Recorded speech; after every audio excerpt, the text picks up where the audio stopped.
Amy, let me tell you about a magical place that is so exactly designed to be enclosed space, year-round fun for the whole family that I bet you already know what I'm going to say before I even say the name. Let's say it together on 3. 1, 2, 3.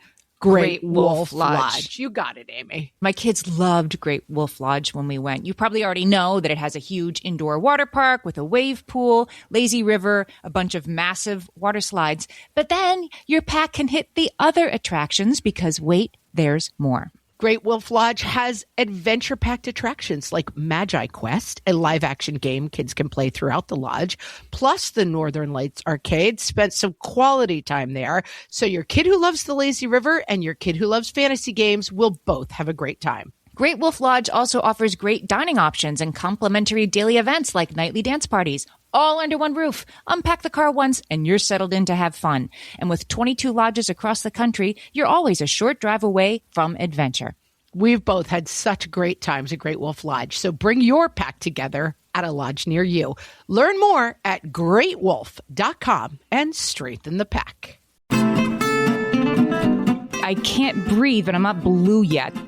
What fresh hell? Laughing in the face of motherhood. Never fear, pandemic, I have soup. With Margaret Abels and Amy Wilson. Would that anybody in my house would listen to me. A podcast that solves today's parenting dilemmas so you don't have to. So I guess I'll put a bra on.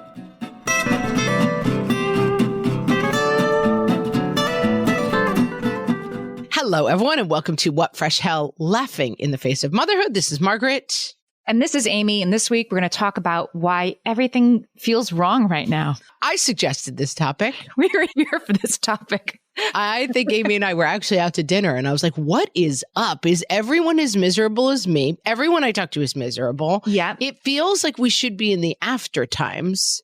I also want to acknowledge that I feel like we've recorded this episode like 10 times. Why does everything stink? We're going to talk about that. I went back and pulled some of our previous, why am I feeling like this? And why is this horrible? It's like, haha, you thought that was bad. Right. Yeah, we might need a spin-off podcast called Why Is This Horrible? I wanted to give a quick shout out in the beginning to all of our sponsors. We love our sponsors that make this show possible. And if you guys go to whatfreshhellpodcast.com and you just click on the top, we have a promo codes tab. It takes you to all the promo codes for all the sponsors as you're planning your holiday shopping, for example. It's a great place to look for ideas and great codes. Yeah. Mm-hmm. I know you're already planning your holiday shopping, Amy. I'm planning to plan it. Just another thing that's making me annoyed right now. It's that beach ball spinning, as I like to say. Holiday shopping is a beach ball spinning on my desktop. It's a forced quit that I can't. Yeah, but I feel like when it spins for you, maybe the solution is to do something. And when it spins for me, maybe the solution is to get under the covers with Halloween candy and eat. I found a new snack, guys. I mean, don't say you never learned anything from this podcast. I had some leftover pita chips in the bag, but there was a Costco-sized bag, so I had a million of them. Several pounds. Pita chips with a piece of Halloween candy on top. That's news you can use. It's so good. It's salty, bready, and chocolatey all at the same time. All right. I mean, I guess I'm here for that. I mean, everything feels wrong right now, so why not have pita chips with Halloween candy on top as your snack? Do that instead of holiday shopping. So, Margaret, I'm going to give you a little lift in your day. We have a fantastic mailbag. Oh, I'm so glad, because what I need is a lift in my day that does not involve Halloween candy and pita chips. Mailbag. This week's mailbag is from Caitlin. She emailed to say, I'm a mama of a 3-year-old daughter and a 1.5-year-old son. I love your podcast. I look forward to my Wednesday commute so I can listen to it. Or sometimes I take super long showers and listen to it at the end of my day. It almost feels like you're big sisters sharing life experiences and wisdom. Thank you so much. I tell everyone about you. Caitlin, love it. Thank you. And thank you for saying big sisters instead of moms. We appreciate that as well. Right. We feel old enough already. Right, because everything feels wrong right now. Oh, man. Everything feels wrong. I hope you know why, because you know why. I feel that this should be a time of great celebration. It should be VE Day. It should be the nurse and the sailor kissing in the streets. I mean, I get that it's not really over. Don't at me. but I feel like this is what I was waiting for and I'm miserable. Right. That's the problem. There is no end to this assignment. There is no, whistle for the end of the game. There is no D-Day. There's no proclamation. There is no end. 6 months ago, we were talking about how hard this was in an episode called When Can We Start Saying Yes? Right. And clearly, we've all started saying yes to things by now. But it was sort of, we're almost at the end. And the hardest part is the third quarter phenomenon. Do you remember this? Yes, I do remember talking about third quarter phenomenon. So I'll put a link to this in the show notes. I hope you have some stuff about the fourth quarter phenomenon, because that's what I seem to be in now. So the third quarter phenomenon, just to review, is a term for what psychologists call the stress of being almost done with a stretch of isolation. They observe it in astronauts. They observe it in Arctic explorers and people on submarines. And just people going through long winters and, really northern places or whatever. The hardest part of an assignment, that no matter how long it is, the hardest part is about 75% of the way through when the end comes into focus. We're almost there.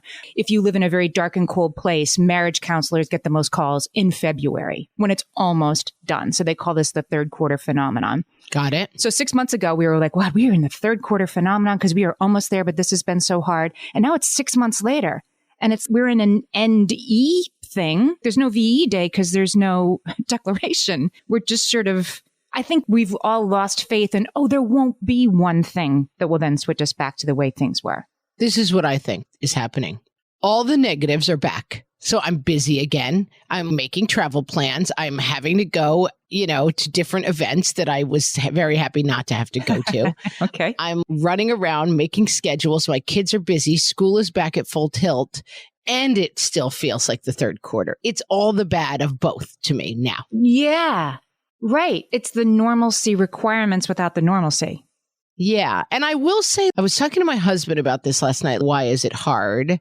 And I don't worry that much about COVID right now. At a certain point, I was chased by a bear, frightened all the time. I almost never think about it anymore, but I still think there's some hum of anxiety around it in the back. Is it going to come roaring back? Is there going to be somewhere? It feels very unstable, but at the same time, it's like, rise and grind, Mom, back you go. We don't have any of the downtime and the relaxation. Yes. It stinks, Amy. It really stinks. I feel like for me, there was a sort of a life raft desperation about a year ago. So at least in New York City, I think this is probably true a lot of places, but particularly in New York City, people really scatter in the summer. I mean, you might go stay with your mom or whatever, but if you have a place to take your kids that isn't New York City, you're going to that place. Then a lot of people leave during the summertime, at least for a lot of it. So our kids do not usually see their school friends very much during the summer. And I don't see, my school friends, my tribe. And you reconnect in the fall. And last September, we were seeing people, we were bringing 2 blankets and eating outside in November and we made it. Tell me your tales of the front of surviving the dragon time. Right. Exactly. Right. We did it. And you kind of saw everybody once and you just touched base with them and you reconnected. And now it's been another year since I've seen some of these people who I really like, by the way, who live 10 blocks away, by the way, and we're not seeing each other. And there's just this, I guess this is how it is. I guess I'll stay home. We didn't do anything this weekend. We all stayed home and did homework and, watched Ted Lasso and ate Chinese food. And it wasn't terrible, but it wasn't what I imagined for myself in a sort of end times pandemic. A year ago, I would have been like, I am doing everything. I am touching every loved one. You know what I mean? There would be this joyful reconnection. And now it's just sort of like, Yeah. Well, we have a famous story that one of my kids was complaining about not wanting to do something. I don't want to do that. I don't want to do that. And we said, well, what do you want to do? And he said, I don't want to do. And that's what my husband and I keep saying to each other. We don't want to do. Oh, look, we got a thing to go to this thing. And it's stuff I kind of do want to do. You and I saw each other this week for the first time in a long time, had a nice dinner out with the Toddler Purgatory hosts. Yes, that was good times. But I didn't want to do it. I'm not going to lie. I was dragging myself. I was like, until you got there? Regular pants. I guess I'll put a bra on. Eyeliner. I suppose I should, When did you flip into wanting to do it? When you saw me? I would say literally when I saw you. Like when I said we had a great time. We did. We had so much fun. But then I had to get home. You know, it was in the city. I got to get on the subway and the train. And I don't know. I mean, I don't want to do, Amy. I think that's the problem. I want to have done and I want to be doing, but I don't want to do. That's where I'm stuck. For me, I feel like there are a lot of things for which I'm willing to wait another 6 months, right? Like I thought I would be dying to, I don't know, see a Broadway show, go to every party, have a party. And now I'm like, I can wait. I mean, at this point, I'll just wait. But what am I waiting for? Waiting for the world to for the lights to come on? Like, it's not going to be like that. I saw a Broadway show this week. Yeah. I'm not going to lie. I didn't want to do it, but I did do it and I had a good time. I feel like life feels like exercising right now. Like, I know it's good for me, life. I know I should do it. And I know I'll feel better after doing it. But it all feels like being about to put my sweatpants on. Like, I don't want to do it. I guess I don't wear sweatpants anymore. My athletic wear on. You know what deconditioning is? Maybe. It's something that can happen to people who have been sick for a long time or who have been in the ICU or who have just had a long illness or whatever, that, you get weak, like your muscles atrophy from lack of use. And if you've been in bed for a month, you're deconditioned. So part of the medicine, unless you have chronic fatigue syndrome or something like that, part of the medicine is to just, force yourself to get back out there, gradually increase the exercise because you've gotten bad at it. And I feel like we are completely socially deconditioned. This also reminds me of the conversation we were having recently on solo parenting seasons. Yeah. About the non-integrated spouse, that a spouse coming home from a long time away, works on the oil rigs, is in the military, has to travel a lot for work. Or even like 4 days a week at the fire station or whatever, right? They're not in the mix. They become non-integrated because they are outside of the family. And so the spouse is the one running things. And then it's kind of like, never mind, you don't know how to pack the lunches. Never mind, you don't know how to pick out their clothes. Never mind, you don't know how to brush the hair. And they're non-integrated. And I feel that I am the unintegrated alive person. Like I am the non-integrated living human. I just don't feel. I recently went out to see my brother and his wife in Chicago for the weekend. And my whole body was like, this is insane. Go to Chicago for the weekend? And it wasn't the price of the ticket. The tickets were cheap. I had miles. I did it all. It was just the idea of packing a bag, getting myself to an airport, boarding a plane and going somewhere for 2 days. And again, there was nothing to it. It was easy. It was fine. It was a great time. I'm glad I went. But my mind was practically shutting down at the idea of getting on a plane. It seemed absurd to me. I have a wedding I'm supposed to go to in 2 weeks in the Bahamas. And why is there a large part of me that's like, really? It's how I feel. It's not my best friend.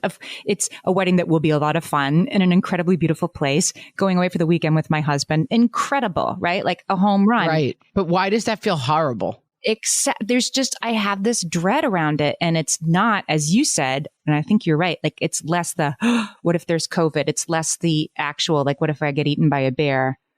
And it's more the but what if I get to the airport and there's a thing and a thing and I got the COVID test, but not this kind of COVID test and it doesn't have a raised seal. And so now I can't get on the plane.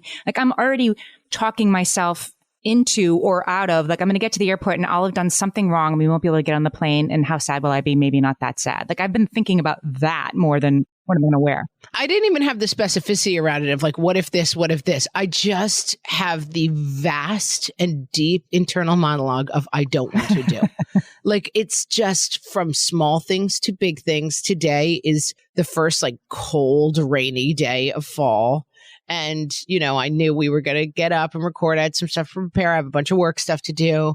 And I just said to my husband, I was like, I just want to get back in bed. I'm like, I want to just live like one of those old Victorian ladies who lays in bed in the living room and occasionally people bring her food. Right. And how did that happen? Because you just did that for 18 months, right? And now you're free to go and you're like, but I don't want to do. I get it. Maybe I have COVID syndrome, Stockholm syndrome. I've been imprisoned in my house for a long time. And now I'm I'm good. I like COVID. I want to stay with it. Well, I think we should take a break. When we come back, I will explain your stage of psychological adaptation and why you're feeling this way.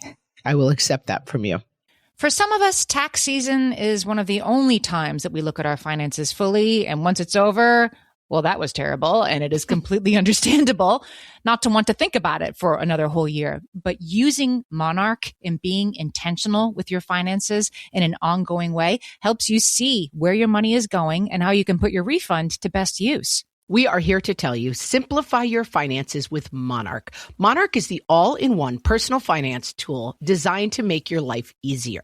It brings your entire financial life, budgeting, accounts and investments, net worth, and future planning together in one dashboard on your phone or laptop. Feel aware and in control of your finances this tax season and get 50% off your Monarch subscription with code FRESH. As you know, my husband and I are preparing to send, 3 kids off to college, and I cannot tell you how helpful Monarch has been in showing us our full financial picture, helping us to track our spending and reach important savings milestones. Our weekly meeting, Amy, it's now run by Monarch. Love it. Achieve your financial goals for good with Monarch, the all-in-one tool that makes money management simple. Use code FRESH at monarch.com for half off your first year. That's 50% off at monarch.com, code FRESH. You know that thing where you get an amazing pair of shoes at a really great price and want to tell everyone about it? Yeah, so do we. Here at Designer Shoe Warehouse, we'll give you something to brag about, like the latest styles from brands you love, or the trends everyone's obsessing over, or shoes that make you feel like, well, you. So go ahead, show off a little. Find shoes that get you at prices that get your budget. Head to your DSW store or DSW.com today. DSW, let us surprise you. Okay, so Margaret, I'm going to talk you through why you don't want to do, which I mean is also me, by the way. I'm a physician that needs to heal myself. Okay, you're making me feel better because I don't want to do. Okay, so I found somebody who really understands the bleakest of bleak people. You ready for this? Yes, I am ready. I think I might be that people. There's a psychologist named Vladimir Lebedev. He's not with us anymore, but if he was... But Russians understand bleakness, I'm going to say. Right. Exactly. So in the 70s and 80s, he worked with the very first group of Russian cosmonauts. Sounds pretty bleak. Who were already back on the ground by then. But he wanted to study these factors and see how they had been affected by them. See if you've been affected by any of these factors in the last 18 months. An experience of an extreme immediate danger to life. Affected by. Ding. Yes. Long time stay in a very limited space. Ding. The experience of sensory deprivation. Ding. Yes, right? Yeah, I mean, I think so. Yeah. I mean, for you as an extrovert. Where do you hear this one?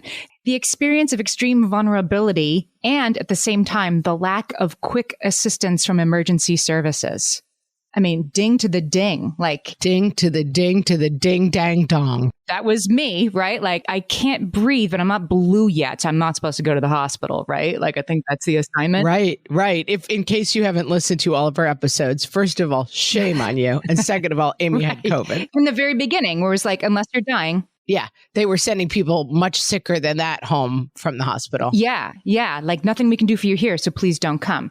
And all of these things were usually in, space flights, submarines, places where you had to get used to isolation. We just underwent it as a human population, right? Yes. It's insane. We all did this. So he studied these people, and we are these people, right? And he came up with 7 stages of psychological adaptation under such altered conditions of existence. So does this make you feel any better? Like it's been an altered condition of existence. I mean, not yet. It makes me feel like ding, but like I'm ready for you to make me feel better. It's at least ready. Right? I dinged all the dings. But it didn't make me feel that good. It's like, there's a really good reason you feel this way. Okay.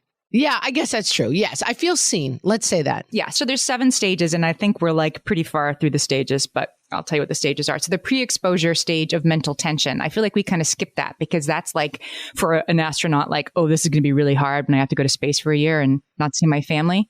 I feel like in New York, I definitely was like, what's the thing with this virus? Is anyone worried about this? And like, I've said this before, I think, but if it started in March, in February, I was like, I'm not this person, but I'm going to try to see if I can get a couple of like face masks and gloves and hand sanitizer just because I'm not this person, but I'm going to. Yeah. You're right. And I remember going to Amazon in like late February and it was like sold out, sold out. So there was nothing, and that I suddenly had this really bad feeling. I did. Yeah. My spouse put the fear of God in me one morning, like, this is real. This is a thing. And I went to the drugstore and bought like cough syrup and soup and water and paper towels and soup. You were going to solve problems with soup, Amy. I like your style. Because, well, he was immediately skipping. Never fear, pandemic. I have soup. He was going to like 70s action movie, like they're going to close the bridges and tunnels. You'll see. Like he was really, he skipped to the stages faster than me. He was like building the paraglider to get off of Manhattan. Yeah. So then we entered the stage of acute mental reactions, which we all did. That's when it's like, school is canceled, can pick up your kids, right? Right. This is really happening. School is closed for 2 weeks, 3 weeks. Tom Hanks says COVID. Tom Hanks. That was the night for everybody. Tom Hanks. Right. It was. Relative adaptation. Some of us did better or not in the ensuing months. We all get an A+ because we're still here, but you know what I'm saying? Right, right. And relative adaptation, your husband was like, let's build a paraglider and fly out of Manhattan. My husband was on a business trip in LA and was like, I don't think it's that bad. I don't think I need to come home. Oh, yeah. Yeah. I mean, I think that's like a 6-month thing. Like you're in the middle of it and then there's the mid-course stage of mental tension. That's when each of my family members over maybe like a 2-week period had a like, I'm mad as hell and I'm not going to take it anymore, like break down at the dinner table. Yeah. Yeah. Yep. Then there's the mental tension of the terminal stage. That's the third quarter phenomenon. Like this is almost over, but it still sucks. Okay. And are we still in the mental tension of the terminal stage? I don't know. What's next? Well, everything gets better and it's over because we're not there yet. Yeah. The next stage is the stage of emotional resolution. No. I mean, we're going to get there by the end of this episode. Have not been there yet. Not familiar with that place. And then the stage of mental readaptation. In other words, like re-entering society. But again, like maybe we are stuck in that place. But the astronauts, like they land and it's super weird, but like it's back to the way things were, right? Right. And the other thing that we keep saying, Amy, it's only them. Right. Here, it's everybody all the time. Right. So like, I mean, when you have a parent die, you have this a little bit with like your family and siblings. Like I was talking to my aunt at one point and I was like, yeah, it's really hard. And she said to me fairly jokingly, she's like, hard for you. I lost my best friend. Like her and my mom were really close. And I was like, you're trying to kind of go for comfort. And everyone's like, yeah, I'm also in it. Thanks. You know what I mean? Like it's hard with your siblings because you're all processing the grief and like kind of trying to comfort each other, but everybody's also doing the thing. Like it gets very muddy. Yeah. And I think we're in that universally, that whole thing of like, no, I get it. I'm also doing that thing. And it's also hard for me.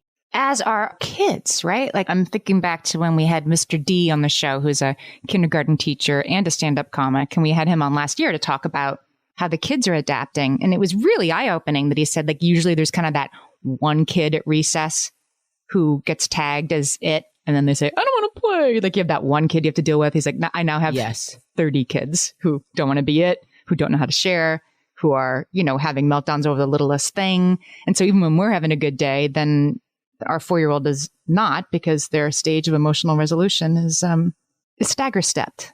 Yeah, it's fascinating. And I also think there's a kind of, you're in this survival mode. I keep comparing this to my mom dying, which it's not really like, but something recently happened to me that was interesting. That was when my mom died, I was taking care of her a lot. And it was a very kind of a fraught time. She had a terminal illness that we kind of saw coming. And so when she died, I was sort of like, okay, here we are. I didn't feel this like unbelievable burst of like grief over it at the time. I was sort of like, had my head down and was marching through it, And then maybe a month ago, I have a ring of my mom's that I love and I wore it and I thought I had lost it. Spoiler alert, I won't take you through the emotional turmoil, but I did not lose it. I found it, but I misplaced it for several hours. And during those hours, I had this like animal-like grief response. I was sobbing, shaking, like the kind of grief you see in that like film version of like an upset person. And it made me think like that's been in there that whole time for 4 years since my mom passed away, and like something hit it. And in some ways it was kind of a very valuable experience. I was kind of glad. I mean, it was painful to go through, but I was sort of like, I think I really needed to do that, like screaming at the skies grief. And I do think that there's something that I'm stuck in now. It made me realize that I'm stuck in that same kind of thing. I think a little bit with COVID, this kind of like, I guess we'll just muddle through, like, and I'm just in that phase. And like, where is this catharsis? Where is VE Day, you know? Or where is the lost ring where I can fall to the ground and cry for 2 hours straight and like pound the floor and feel something about it that's not just like, put your head down and keep moving, because that's what good people do. It reminds me a little bit of the in the beginning of the pandemic in New York City at 7 p.m. every night, people would open their windows or go out on their terraces if they had them, or go down the street, whatever, go up to the roof of their building and bang on pots and cheer. And it was for the change of shift for the healthcare workers, so that the healthcare workers would know that the city appreciated them. And it was this, you know, incredibly bonding experience, but probably also deeply cathartic for everyone who did it.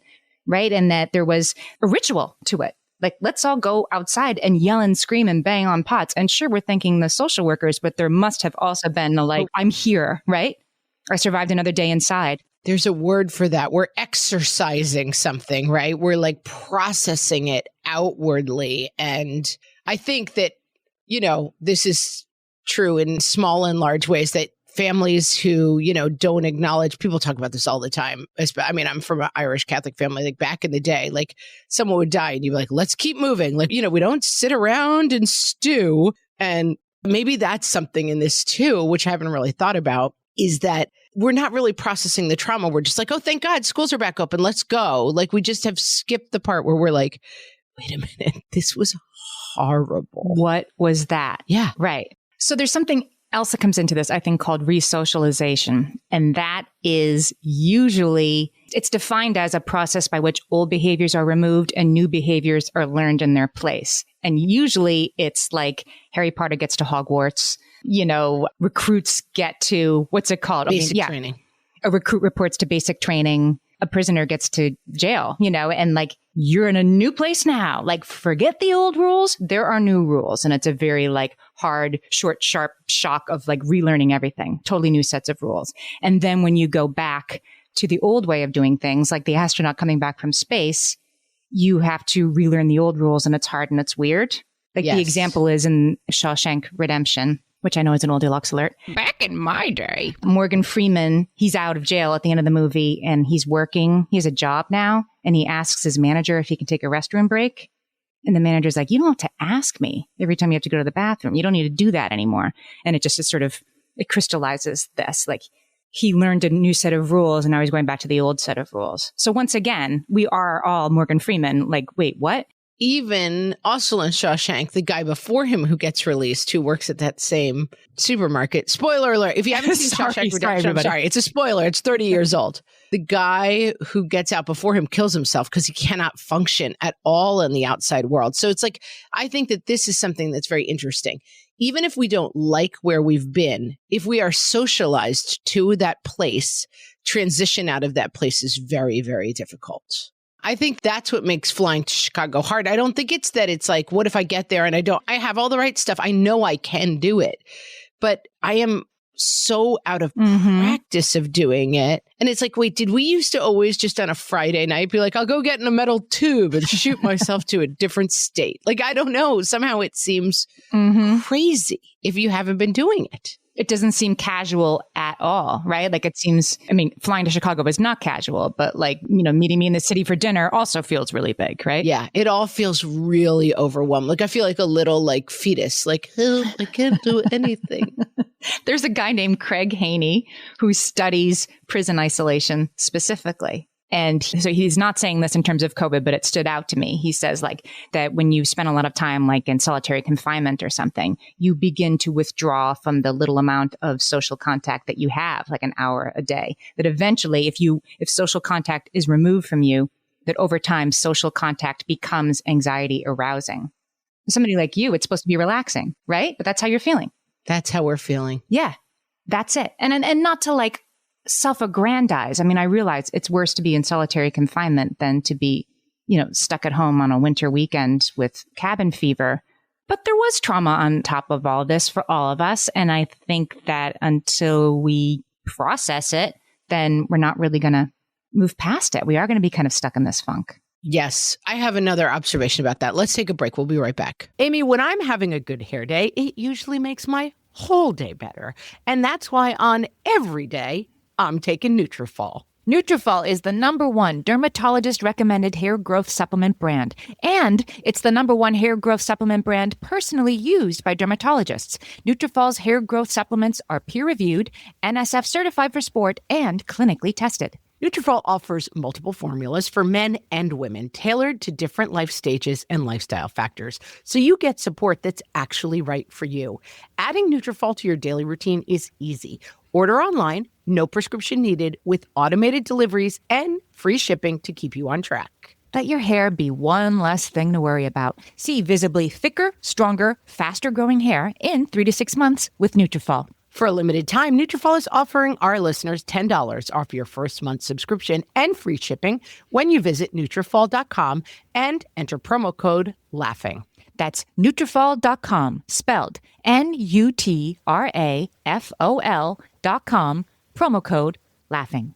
My favorite skincare products actually feel more like self-care, like they're so nice to put on and they smell so good that I'm actually happy when I get to that part of my day. And I swear that is how I feel about Osea's anti-aging body balm. Amy, you are usually the lotions and potions queen on this podcast, but I have to say, hard agree. Osea's anti-aging body balm is a liquid silk body balm that combines the lasting hydration of a lotion with the firming power of a serum, leaving skin smoother and firmer. This body balm is clinically tested and designed to deliver visible results you can see and feel. So we've gotten to use this product for a couple of months now, and I swear I have really noticed firmer and smoother skin, like on the back of my hands. It's like getting a mini spa treatment from head to toe. Get a spring-worthy glow with clean, clinically tested skincare from Osea.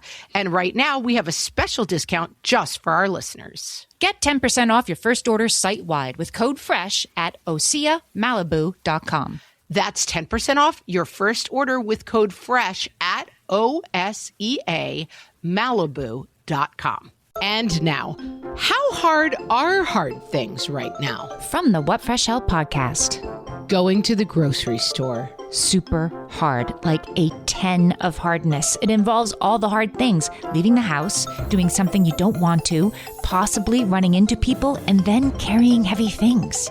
Making dinner. I mean, also a 10. It takes planning and energy, is complicated and lengthy, and at the end, most of the people at your table complain that it smells funny. Do not recommend. Filling out school forms. So hard. Definitely a 10.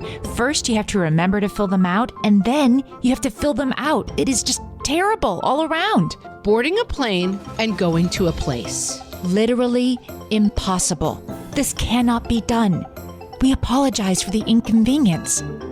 This has been How Hard Are Hard Things Right Now? From the What Fresh Hell podcast. I think another metaphor, because that's all we can deal with now is metaphors, is like on people who haven't eaten for a long time for whatever reason. You would think like, oh, put a huge steak in front of them and they'll eat and they'll be happy. But like you can actually die from doing that. Like if you were, for whatever reason, you're on a life raft, you know, and you were starving for a month. If you sat down and ate a huge meal, like your stomach would explode or something. Yeah. It's horrible for you. I don't know what happens to you physiologically, but like there's a process with people who deal with eating disorders and stuff. And it's a refeeding program. Like you cannot go from like no food to regular food. There has to be a whole, and it's not mental, it's physical. And I think that's part of it too, that like we kind of went from nothing to everything. We went from nothing to like school and soccer practice and CCD is back and also Boy Scouts and also violin lessons and also this and also that. And that we just feel like, whoa, like I think that we're having a shock from that. And it's not celebratory, right? Like we thought we would go back to, my daughter plays volleyball or started playing volleyball this year at school and parents couldn't go. The games were live streamed, which was kind of fun because you could watch the games. The grandparents could watch the games. And then just the last game, they said, okay, the parents can come. Parents could come, but we had to show our vaccine and we had to wear a mask. And, you know, and it's like, it's not, and yeah, there's something about it that's like, I was so grateful to be there. It's not that, but it wasn't a like, woohoo, music's playing and we're hugging everybody because we made it. It's over. It's like, it's kind of almost over. So you can come just to this one game. You see what I'm saying? Like, and it's, I see what you're saying, but I also want to add that I would much rather watch my kids' volleyball game on a live stream. Like, right. And then there's that. The board meeting that I have to do, I'm very happy to do it in my jammers with a beer in my hand. Yeah. You know what I mean? Like, I'm really happy with a lot of things. I don't have to get in my car in the cold dark of New York at 4:30 in the afternoon and like hump off to go do. And I think in September, for us, at least in New York, it was like, we're back, baby. But it wasn't like, we're back, baby. It was like, we're back. Like all of the Zooms are now in person and it just, I'm over it. Right. It's not like walking into a bar where everybody knows your name, right? It's like you're walking into a bar with everybody who like kind of has a mask on until they get their drink because that's kind of what you're supposed to do. And you can't really talk and you can't really see anybody. It's just these weird half measures are not letting us, I don't know, bang on pots and pans and then be done with it. And it's not going to happen. Yeah. Yeah. And I think that the social isolation piece is super interesting, that I am finding that even stuff I love to do, and people talk about this all the time. This is like a Twitter meme kind of thing. Like, I only want to make plans. I don't want to do the plans. You know, that's always been kind of like a meme joke for people. And I know a lot of people who are like that. And that is my presenting ailment right now. Like, I don't want to, you know, and things that I've been missing. And I can't decide, is it just because I don't want to do anything that I only want to watch the volleyball game on Zoom now while I kind of sit on my bed and that's what I've gotten used to? Or is it that it all came back at the same time? So like I teach, I haven't been doing that. My kids have activities that haven't been going on. And I feel like in September, it was like, ollie, ollie, I'm free. Here we go. And like 7 things are back on my schedule. It didn't happen like I got one thing back and then a couple months of that. It just all seems to have flooded. Like I opened the door on the submarine, like it all flooded in. With these like levels of caution layered onto them too, like lest you have too much fun. Right. And it's not over. That's right. And it's not over. Right. Are you ready for a gesture towards something that might? I mean, come at me, Amy. I am physically just like a picture, like a crab, like pinching its claws towards you right now. I am like, no, I'm not ready for anything, but I'm going to, for the good of our audience, pretend. It's like the crab is pinching its claws because that's how you're greeting me, but it's also like it might hurt me because you're... No, it's not even greeting. I'm just pinching you because I'm like, stop talking to me. And it's your own worst enemy. I have a friend whose son, as a child, whenever anyone spoke to him, he had a word for that person, and that word was goggy. There's a goggy, Mom. And it meant someone who was talking to him. And it has become such a part of our dialogue. Like, you know, whenever my friend and I are together and like someone's like, well, you know, ladies, and we're like, oh, goggy. No, like it's just a goggy is anyone talking to you. And so I'm pinching at you because you're my goggy today. I saw this, guys. I witnessed this the other night in a Banana Republic. Oh, that guy was a major guy. Margaret is usually there. I've broken. You could see it. You're broken, but also he was coming on too strong. Like you want somebody that's like, hey, this is who I am, instead of like, wacky doodle. And in a Banana Republic, she was not having it, you guys. Yeah, the sales guy was just like, he was coming in way too hot. Like, ladies, how's it going? And I was like, goggy, no. Right. Now, it all makes sense to me now. I mean, I was there for it, but now I understand. I feel like even back in the day, in the before times, I would have been like, all right, goggy, you're having a good Friday. We're just trying to chill. Like, I would have been kinder about it. I was truly like, back away. Like, if I had a mace, I would have sprayed him. I was like, get back, goggy. Oh, and he was not getting the message. You know what I mean? He was like his wackadoo. Yeah. Like, let me try to be more wacky and see if that'll charm this lady. It did not. Our energy was like negative 23 and he was coming in at like a 465. He was like an asteroid just burning towards us. Yes. Ooh. All right. But you were going to tell me something, but I told you not to because I'm mean, but go ahead because maybe we'll help our listeners. We've talked about negativity bias on this show before that. Amy, I'm soaking in it. You're soaking in it. Exactly. Basically, it's that for very good reason, your brain is wired to pay more attention to bad experiences than good experiences. So it'll remember like, make sure not to wear socks on the stairs the next time. I don't know, whatever it is. So that's negativity bias. That was a whole opera right there. Don't wear socks on the stairs next time. Would that anybody in my house would listen to me about that one. There's a neuropsychologist named Dr. Rick Hansen. I just listened to this TED Talk this morning and I'll put the link in the show notes because I really thought it was fantastic. He teaches something that he calls positive neuroplasticity. And he basically starts from this point of view that your brain is bad at remembering and hanging on to good experiences. That your brain is like Velcro for the bad times and, Teflon for the good times. Because it seems like the good times aren't as important to your brain. There's nothing to learn from the good times. So he has this sort of 3-step thing you go through in this TED Talk. I did it this morning, found myself like in tears in 10 seconds, just listening to this TED Talk where he has you turn what he calls a passing mental state into a lasting neural trait. So you have to work at it. So he has you in this exercise, take a positive experience that you've had, just something that comes to mind, like somebody you love who did something nice for you, like what it was, and take it in and remember it. And then this was the sticking point, remember it and now stay with it. Like stay with it for like 12 to 15 seconds. Really remember that good thing, that letter somebody wrote me was what I was thinking of. And you move past the couple of seconds because your brain will be like, yeah, that's not important. I don't need to file a nice letter somebody wrote me. I need to file the time I got really sick. Don't wear socks on the stairs. Yeah. So you need to stay with it. Think about it for about 12 to 15 seconds. And, you're basically saying like, no, I'm burning this to long-term memory. I am saving this thing. Feel it, take it in so that you then get to keep it and take it with you instead of just sort of having something nice and then move on. That over time gets your brain better at looking for the good and seeking out the good and hanging on to it. But you have to teach your brain to do that.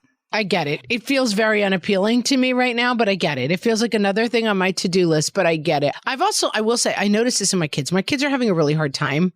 Generally, I think it's a little bit of season change here in New York, that there's always like a seasonal affective thing that kind of happens where it's like the darkness is coming right now in New York. And you feel that in your bones in a sort of upsetting way. Yes, I do. I really do. And I don't know. I noticed that my kids are having a really hard time. And one of my kids who tends to run a bit. What does he have? Negative confirmation? What is it called? Negativity bias. He has such negativity bias. It's comical. He's so good at it. At least every day. He says at least once a day, this is the worst day of my life. Like, I don't care if we've been frolicking at the farm all day, like getting pumpkins, eating donuts. But like then he drops something on his foot and he will say, this is the worst day of my life. And it's just like, Amy made a really sad face when I said that, but it's like kind of like goof. We're like, this is it. And some days when he's in a better mood, he kind of gets it. But like, it's like he's teetering on a balance beam all the time above negativity, and like something knocks him off every day. I worry about it and I think about how to fix it. But I also think it's his process. Then I have another kid who's like a jolly Roger all day, every day. And then like once a month goes hard to the hole on like everything's terrible. So I think that you have to be able to process. Like I had a kid a long time ago. I said, how was your day? He said, some of it was really good and some of it was really bad. And I said, well, welcome to life, kid. Like that's how it goes. Some of it's really good and some of it's really bad. And I think sometimes, and maybe why I'm struggling extra right now, is that I have a need to always be like, it's fun. It's fun. We're having fun. And like, I think I'm just maybe really burnt out. So my thing of like, all right, wackadoo in the Banana Republic, let's do this thing. I'm like, get away from me. Yeah. I'm just burnt. I'm burnt to a crisp. Well, I can give you a little Dr. Rick Hansen magic for your son when he's like, this is the worst day of my life. Dr. Hansen says something in this TED Talk that really stayed with me. He's like, what is the most important minute of your life? The next minute of your life. Oh, I'm going to say that to him. Yeah.